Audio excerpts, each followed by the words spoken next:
Kita senang boleh bersama dengan saudara. Saya telah memilih judul yang diberikan kepada saya dengan bebas, yaitu berdasarkan imanmu, jadilah kepadamu. Jadi, according to your faith, let it be done to you. Jadi, saya senang dengan lagu tadi, walk by faith, not by sight. Tetapi kalau saya interpretasikan walk, berjalan, bukan hanya berjalan. Berarti bertindak. Kita melakukan sesuatu karena iman kita demikian. Nah, saudara-saudara yang kekasih, kita tahu bersama banyak perang sekarang. Ada Rusia, Ukraina, di Israel. Banyak kita dengar berita ini. Walaupun tidak terlalu disukai oleh ibu-ibu, tetapi ketahuilah ibu-ibu, ini ada perang kiri kanan semuanya. Belum lagi apa yang terjadi di Amerika Serikat. Wah, beritanya lancar. Penganiayaan di apa ini? Di Sudan, perang saudara. Lalu di Nigeria, penganiayaan terhadap orang Kristen. Dan juga Indonesia banjir, Sumatera Utara, Aceh, dan Padang. Dan sesuai ayat dikatakan di sini pada akhir zaman orang makan minum, kawin mawin dan seterusnya. Saudara-saudara yang kekasih, saya teringat bahwa zaman dulu orang tua saya mengalami masa perang, perang Premesta. Opa saya mengalami perang dunia kedua dan lain-lain. Dan opa saya sering kali bercerita banyak orang eh, mati, menderita, lapar, tidak makan kok menderita. Tapi sekarang kurang makan-makan kok menderita. Agak beda, dulu kurang makan menderita. Tapi sekarang kurang makan-makan menderita. Itu orang Manado bilang. Tapi saudara-saudara itu cuman itu belum detik-detik terakhir. Detik-detik terakhir sebelum kedatangan Tuhan, yaitu Injil itu akan dikabarkan ke seluruh dunia. Orang bertanya bagaimana orang pekabaran Advent sudah ratusan tahun belum sampai seluruh dunia. Kita tahu bersama dunia internet sekarang. Kalau pekerjaan Advent secara organisasi tidak mampu menyelesaikan, Tuhan punya cara, banyak cara. Kalau saudara lihat sekarang, banyak kesaksian-kesaksian orang bertobat menerima Kristus sebagai juru selamat mereka. Jadi sesudah dikabarkan itu, baru tiba kesudahannya. Tetapi tantangan buat kita ialah, seandainya kalau anak manusia datang saat ini, apakah dia mendapati iman di bumi ini? Apakah dia mendapati iman di Lifehouse International HDR Church atau di Ermadidi, di Unclub, di mana saja? Jadi kayaknya ada resesi iman di akhir zaman ini. Mari kita lihat. Jadi ini suatu tantangan buat kita. Kita lihat beberapa ulasan yang saya akan sampaikan dengan harapan sama-sama kita semua akan ditingkatkan iman kita. Pertama, kita harus luruskan dulu pengertian kita iman dan percaya. Secara alkitabiah, arti kata iman dan percaya sebenarnya sama. Dia punya kata sama. Hanya kita aja yang suka bilang, oh, percaya beda dengan iman dan lain-lain. Tetapi di Ibrani pasal 11, cerita tentang tokoh-tokoh iman, orang perjanjian lama, tapi itu tokoh iman semua. Dan iman itu bukan satu pengetahuan kognitif. Oh, sudah tahu. Bukan. Ibrani pasal 11 selalu menunjukkan perbuatan.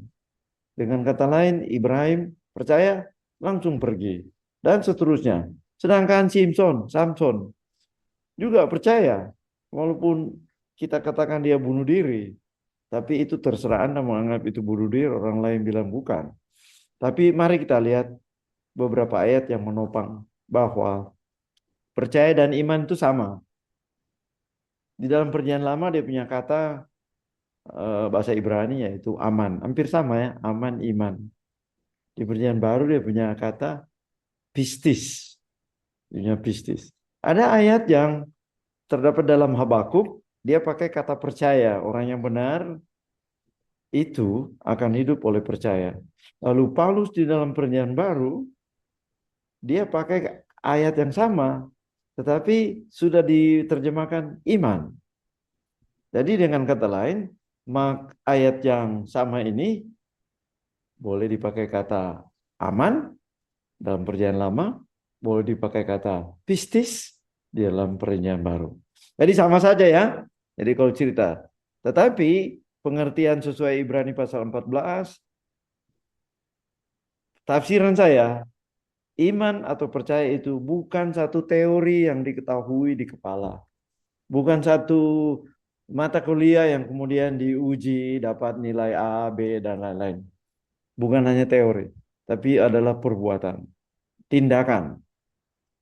Mari pertama ini, sesuai judul kita, jadilah kepadamu menurut imanmu. According to your faith, let it be done to you. Ceritanya sangat familiar bagi kita. Dua orang buta, ketika melihat Yesus lewat, mereka katakan, kasihanilah. Apa permintaan mereka? Kasihanilah aku. Hai anak Daud. Loh, kenapa enggak bilang hai anak Yusuf? Yesus, saudara-saudara yang kekasih. Yesus itu anak Yusuf dan Maria. Secara status orang tahu begitu. Tetapi kasihanilah kami hai anak Daud. Pada saat mereka sebutkan anak Daud berarti itu Mesias. Di situ iman mereka. Kasihanilah Mesias. Mereka sudah percaya Yesus itu. Lalu mereka minta bisa melihat. Yesus tanya lagi, konfirmasi. Percayakah kamu bahwa kau dapat melakukannya? Ini jawaban mereka. Kami percaya. Dan apa jawab Yesus? Yesus menjamah mata mereka. Kemudian berkata, jadilah kepadamu menurut imanmu. Meleklah mata mereka. Sekarang mari kita berpikir, kalau iman kecil, iman besar, iman kurang, kira-kira yang terjadi bagaimana? Dorang ada punya mata dua. Oh, dua mata. Seandainya mereka punya iman setengah-setengah, saya bisa bayangkan cuma mata satu yang disembuhkan. Karena setengah. Karena Yesus katakan, sesuai imanmu, jadilah begitu. Kita lanjut, cerita berikut. Sesuai imanmu, jadilah begitu. Sekarang, imanmu menyelamatkan. Oke. Wanita ini, wanita bukan Advent. Nah, sorry, saya langsung aplikasi saja. Ini dari orang bukan Yahudi. Kita tahu ceritanya. Dia sudah dengar Yesus itu mengadakan mujizat. Diam-diam dia menyentuh jubah Yesus. Wanita yang sudah menderita kanker. Ibu-ibu boleh terjemahkan sendiri. Kalau perempuan pendarahan seperti ini, kanker apa itu? Saya kira bukan paru-paru, tapi rahim yang terjadi. Sudah berapa lama dia menderita? Baru 12 tahun. Dia hanya menjamah Yesus. Sesudah dia menjamah Yesus, kita tahu Yesus bertanya. Dia langsung sembuh ya, sesudah dia menjamah, dia langsung. Seketika itu juga berhentilah pendarahannya. Tapi Yesus mau memberitahukan kepada umum bahwa ada satu peristiwa iman yang besar yang terjadi yang tidak diketahui oleh orang. Lalu Yesus katakan, who touch me? Siapa yang jamah saya? Muridnya bilang begini, wah Tuhan, banyak sekali orang ini bagaimana engkau mengatakan who touch me? Siapa yang jamah aku? Tapi wanita ini akhirnya diketahui, ya mengaku dan Yesus berkata kepadanya, hai anakku, bahasa Inggris dia bilang hai anak perempuan, my daughter, imanmu telah menyelamatkan engkau. Selamat dari mana? Ya, iman menyelamatkan. Selamat dari mana? Kalau kita cerita selamat, berarti itu ada hubungan dengan dosa. Kebanyakan mujizat Yesus, sebelum diadakan mujizat, dia ampuni dosanya dulu. selamat. Jadi itu imanmu telah menyelamatkan, sudah tersirat di dalamnya ialah dosamu sudah diampuni. Baru penyembuhan terjadi. Berikut, wanita berikut ini. Ini wanita berdosa, Alkitab punya istilah berdosa. Kalau orang bilang ini ya wanita, istilah lama bilang WTS, istilah agak baru bilang PSK. Dia datang membisu. Tadi saya dengar itu, Tuhan dalam doa syafaat, jawablah doa-doa silent prayer yang tidak diungkapkan. Perhatikan baik-baik, wanita ini hanya menangis, membasahi kaki Yesus, menyekanya dengan rambutnya, tidak bilang apa-apa, tidak bilang apa-apa. Dia cuma menangis-menangis, kemudian terjadi teguran. Itu tuan pesta, Simon bilang, oh ini Yesus, masa dia tidak tahu ini wanita berdosa. Kalau dijamu oleh wanita berdosa, berarti akan najis. Seperti itu konsep orang Yahudi zaman itu. Tetapi kita tahu ceritanya. Yesus jawab apa? Imanmu telah menyelamatkan engkau. Kalau Anda baca cerita ini bagus, sebuah cerita tentang pengampunan dosa. Jadi sekali lagi di sini, Yesus menyembuhkan, eh, bukan menyembuhkan secara fisik, tapi menyembuhkan secara rohani. Mengampuni dosanya. Sebab sebelumnya Yesus sudah katakan, dosamu sudah diampuni. Lalu dia sekali lagi katakan, imanmu telah menyelamatkan engkau. Cerita berikut, kalau tadi iman menyelamatkan, sekarang iman menyembuhkan. Cerita apakah itu? Ada 10 orang buta. Ini cerita-cerita yang sudah familiar bagi kita. Saya ingin mengangkat sekali lagi untuk melihat arti yang lebih dalam. Siapa tahu bisa mendapatkan arti yang lebih spesifik secara pribadi bagi kita.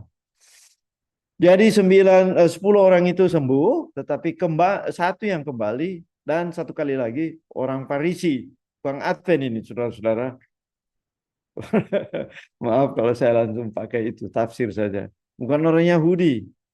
Kembali kepada Yesus, dia berterima kasih, sudah sembuh, tapi Yesus katakan, imanmu telah menyembuhkan. Tadi menyelamatkan, sekarang menyembuhkan. Saudara yang kekasih, Bartimeus buta lagi ini. Tadi buta 2 orang, ini buta 1. Dia juga sama, dia mengatakan, the Son of David, have mercy on me. Anak Daud, kasihanilah aku. Apa permintaannya? Dia tidak bilang, Tuhan, kasih kita kok dapat lihat. Ini silent prayer. Kadang-kadang doa kita bisa saja tidak tepat. Secara literal. Kita kata-kata tidak lebih penting buat saya. Yang lebih penting ialah bahasa hati yang Tuhan bisa baca. Jangan kadang-kadang kata-katanya terlalu fasih, padahal hatinya tidak ke situ. Jangan-jangan karena Tuhan melihat hati, mungkin doanya, mungkin Tuhan jawab tunggu dulu, dan lain-lain. Jadi di sini, iman menyelamatkan, iman menyembuhkan. Dan memang kata iman itu, menyembuhkan dan menyelamatkan itu, kata yang sama dalam bahasa Ibrani. Ternyata waktu saya cek, menyelamatkan dan menyembuhkan, ada satu kata yang bisa diterjemahkan dua-dua. Terjemahkan menyelamatkan, selamatkan, menyembuhkan. Berikut, ini ceritanya. Apa judulnya? Jadilah kepadamu seperti yang engkau percaya. Saudara tolong perhatikan. Yang akan terjadi sesuai kepercayaan kita. Saya ulangi. Kalau kepercayaan kita besar, maka perkara besar akan terjadi. Kalau percaya kita kecil atau setengah-setengah, ragu-ragu, maka yang akan terjadi pada kita juga kecil. Karena perhatikan katanya, sesuai iman akan terjadi. According to your faith. Seperti yang engkau percaya, itu yang akan terjadi. Nah, ini lagi orang kafir. Bukan Advent ini, saudara-saudara. Orang Roma ini. Sudah tahu. Dia datang minta kepada Tuhan Yesus untuk menyembuhkan bukan dirinya. Yang tadi itu minta untuk diri sendiri, tapi ini untuk budaknya, hambanya. Kita tahu bersama, zaman dulu budak itu aset properti, seperti barang bisa dijual dan lain-lain. Tapi kayaknya Centurion ini lain daripada lain. Dia sudah mendengar banyak tentang agama Yahudi dan mendengar banyak tentang Yesus yang mampu menyembuhkan. Karena iman itu datang dari pendengaran. Dia minta hambanya sembuh. Dia datang menjumpai Yesus, tetapi tidak minta Yesus datang ke rumahnya. Karena dia merasa tidak layak. Dia hanya minta pada Yesus, Tuhan bicara saja, katakan saja sesuatu. Maka hambaku itu akan sembuh. Dia punya kata sebenarnya terlalu halus ini. Maka hambaku itu akan sembuh. Maka budakku akan sembuh. Maka jongosku akan sembuh. Jadilah kepadamu seperti yang engkau percaya. Pada saat itu juga sembuhlah hambanya. Jadi sangat tepat apabila kita mengadakan doa syafaat, berdoa untuk orang lain. Meminta kepada Tuhan untuk kesembuhan orang lain. Banyak lagi cerita-cerita yang lain. Bagaimana orang lain, orang yang beriman, berdoa untuk orang sakit. Yang mungkin saja orang beriman ini, orang sakit ini, imannya kita tidak tahu. Imannya besar atau tidak, tetapi kita doakan dia. Luar biasa. Satu kebiasaan yang ada di gereja kita, doa syafaat kita mendoakan orang lain. Tadi jadi sesuai iman kita. Sekarang jadi kepada kita seperti yang kita kehendaki. Ah, ini luar biasa ini. Biasanya cuma raja yang begini. Apa yang orang mau jadi.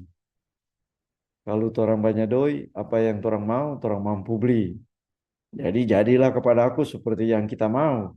Karena kita punya power, kita punya harta, kita punya uang bisa membeli. Cerita apakah itu? Ini cerita bukan orang Advent lagi. Bukan orang Yahudi. Wanita Kanaan ini. Dia berdoa untuk anaknya. Bukan untuk dirinya sendiri. Dia bermohon kepada Yesus, kasihanilah aku ya Tuhan. Anak Daud. Oh, berarti dia langsung aku Yesus itu Mesias. Karena anakku perempuan kerasukan setan. Aduh, kerasukan setan. Tadi sakit.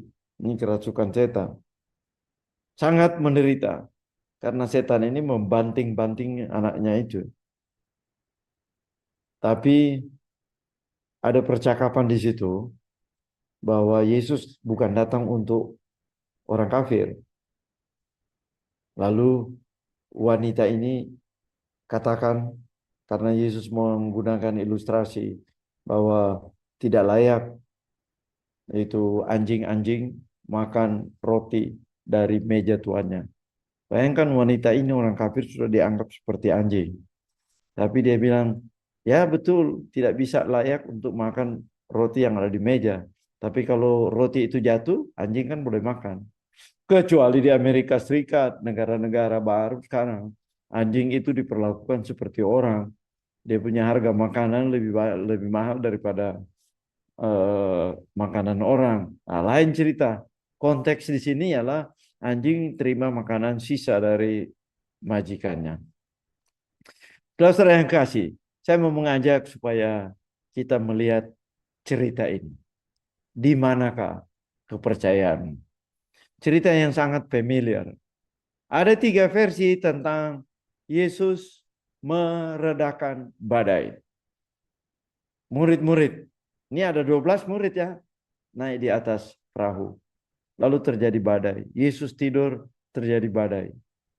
Lalu ada sekelompok murid, mungkin 1 atau 2 orang, sesuai tulisan Matius, mereka katakan begini pada Yesus.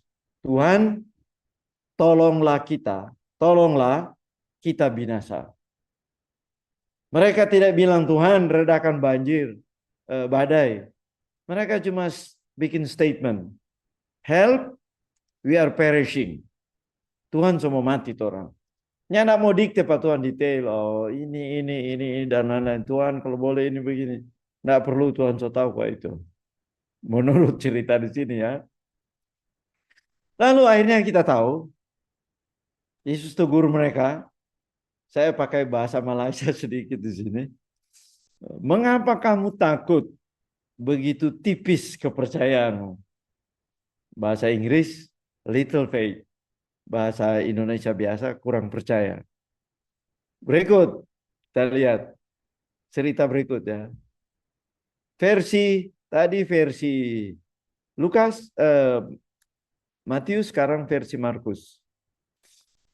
Kelompok itu juga ada orang lain di kelompok dari 12 itu berkata begini, guru, kalau tadi mereka panggil Tuhan tuh, guru, engkau tidak peduli kalau kita binasa. Wah luar biasa ini dia. Mereka cuma panggil Yesus guru lagi. Lalu kemudian bahasa Manado bilang, ngana soalnya nak farek, orang semua mampus. Model begitu. Aduh, kalau dengar begini tentu biarlah mau suka tolong. Lain kali hilang tuh kemauan mau tolong orang yang berbicara kasar, memohon kepada kita. Yesus jawab kepada mereka, mengapa kamu begitu takut? Kamu sangat takut. Lalu Yesus tambahkan statement, mengapa kamu masih tidak percaya? Adakah iman mereka? Tolong perhatikan saudara, Yesus memberikan statement kepada mereka tidak percaya. Tolong perhatikan mereka punya kata kepada Yesus, guru, engkau tidak peduli kalau kita binasa. Itu refleksi dari iman kita, kata-kata kita. Berikut versi ketiga, Lukas. Mereka katakan, guru-guru kita binasa. Nah, di sinilah Yesus katakan, di mana kepercayaan? Mereka bukan hanya takut, tapi mereka heran.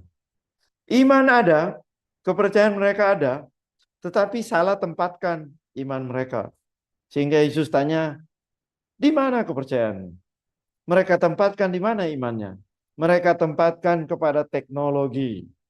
Mereka tempatkan pada pendidikan mereka. Mereka tempatkan pada pengalaman mereka.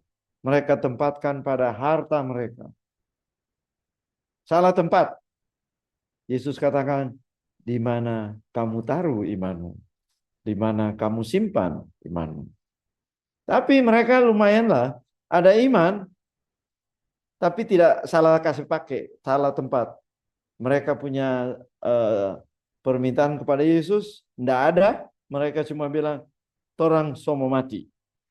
Ulanglah 2 kali, guru, biar perishing. Saya ringkaskan seperti ini, saudara.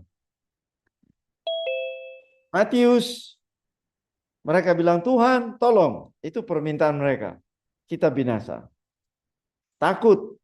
Kepercayaan mereka tipis.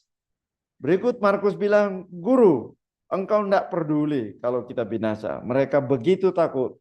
Tingkat takut lebih tinggi. Artinya sangat takut. Yesus label mereka tidak percaya. Lalu ketiga Lukas, guru-guru kita binasa. Ada persamaan dengan Markus, tapi tidak persis sama. Mereka takut dan heran. Yesus katakan mereka tidak tahu menempatkan imannya. Saudara yang kasih, coba kita analisis ini.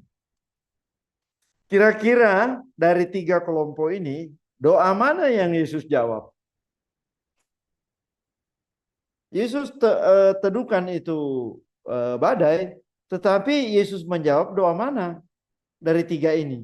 Apakah Yesus menjawab doa dari kelompok yang tidak percaya? Ada 3, tipis, tidak percaya, di mana kepercayaanmu? Saya kasih pendapat saya yang bisa saja salah, saudara. Yesus menjawab kepada orang yang ada iman biar tipis. Walaupun iman kita sebesar biji sesawi, walaupun iman kita kecil, tapi kita ada bermohon tolong Tuhan, Tuhan akan menjawabnya. Lalu mungkin kita bertanya, kong yang tidak percaya itu dah? Manado bilang, dorang kena tampias. Karena Yesus menjawab Doa dari iman yang tipis itu, yang kecil, badai diredakan jadi teduh, maka orang yang tidak percaya pun dan orang yang salah menempatkan kepercayaan pun turut diselamatkan. Begitulah kehidupan di dalam sebuah perahu, di dalam perahu. Begitu juga di dalam jemaat. Ada berbagai kategori iman di dalam jemaat. Ada yang tipis, ada yang besar, ada yang tinggi, ada saja yang tidak percaya tapi masuk gereja. Ada juga yang imannya salah taruh, tapi masuk gereja. Namun karena permohonan orang yang beriman walaupun tipis, walaupun kecil, yang lain itu turut diberkati. Amin.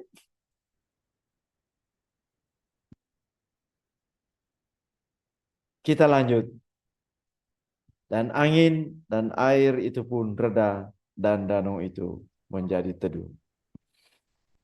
Tantangan iman saudara-saudara yang kekasih, kalau anak manusia itu datang, adakah ia mendapati iman di bumi ini? Pertanyaan ini ditujukan kepada saya dan keluarga dan kepada kita semua. Kiranya iman kita bertumbuh terus seperti tanaman yang Yesus dengan iman itu walaupun tipis, Yesus menyelamatkan, Yesus menyembuhkan, dan akan terjadi pada kita sesuai iman kita. Tuhan memberkati kita semua. Saya bawa dalam nama Yesus. Amin.